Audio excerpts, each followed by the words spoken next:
Hello everyone.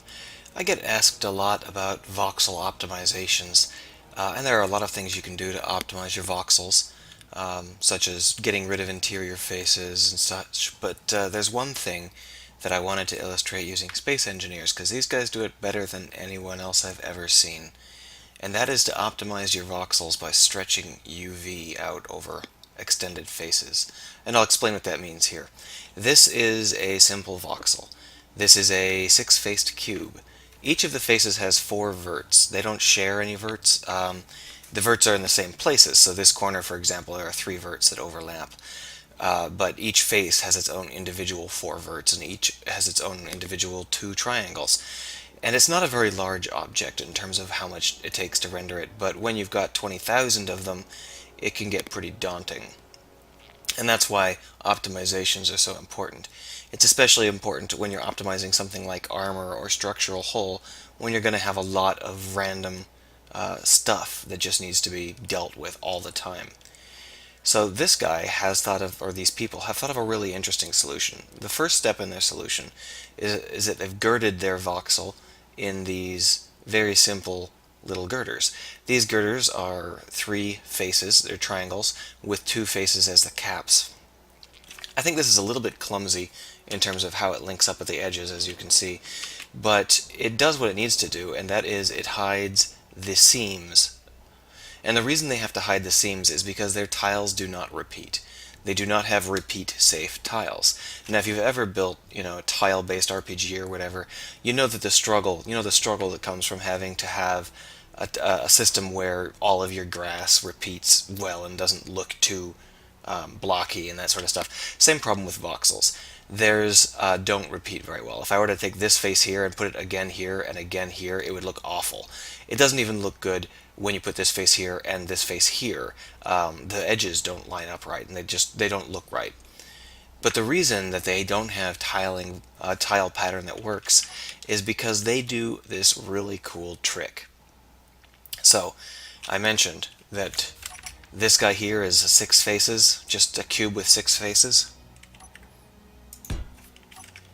This is exactly the same. It's not a cube anymore, but it still has exactly six faces. It still has exactly two triangles per face and exactly four verts per face.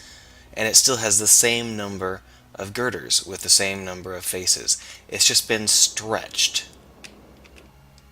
So this is an interesting and fun way to optimize. What they've done is the UV pattern that they were using, they've simply widened it. So if you were to imagine a normal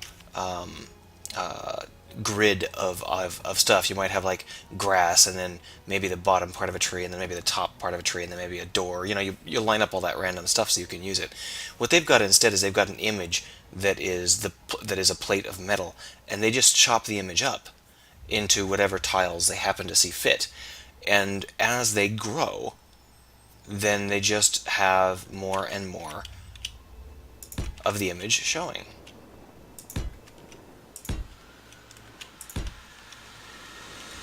And if you do 2D, they just show more of the image in that direction. Oops.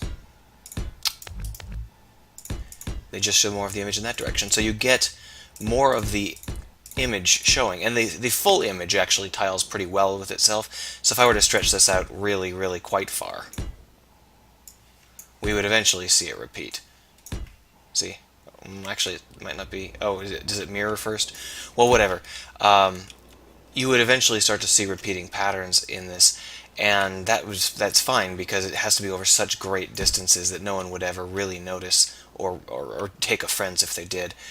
But this pattern is awesome because it allows them to create these massive planks of voxels which have the exact same weight as just one voxel. This huge slab has exactly the same number of faces and verts as the one block did.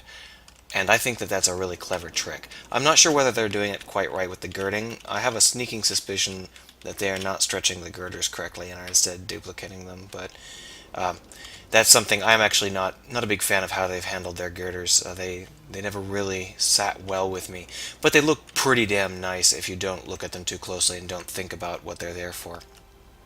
Either way, this is a very, very nice trick, and it's an optimization tool that I didn't figure out until just now, and I plan to add it to my repertoire immediately.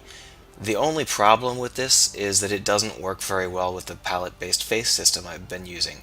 Instead, what this is used for is it's used for voxels that are entirely defined by a specific texture. So this texture, this armor texture, it's not used in any of the other voxel objects. So if I put down one of these, that it doesn't share the texture. If I put down one of these, it doesn't share the texture. But to be honest, these aren't really voxels anyway. These objects are objects that just happen to fill a grid point. So this is a method for optimizing something where you're going to have a lot of the same kind of voxel and you want to make it look great and take up less space. And this is the way to do that. And I thought maybe you guys would like to see one more way to optimize your voxels. And I especially like this way because it actually makes your voxels look better. I don't know anyone who hasn't been impressed by how the armor seems to organically react as you add it, and seems to just magically become an actual plate of armor rather than just blobby voxels. It's one of the biggest draws, I think, of this of the initial act of laying stuff down. When you lay stuff down, does it act like it knows that you laid it down? Does it act like it actually exists? Well, with this optimization method, it does. So it's a win-win all around. And I'm going to use it. I'm going to adopt it. I'm going to try and see if I can figure out how to do it with my slightly more complicated system as well. Not sure if I can do that, though. It might just have to be for armor blocks. Either way, thanks for your patience.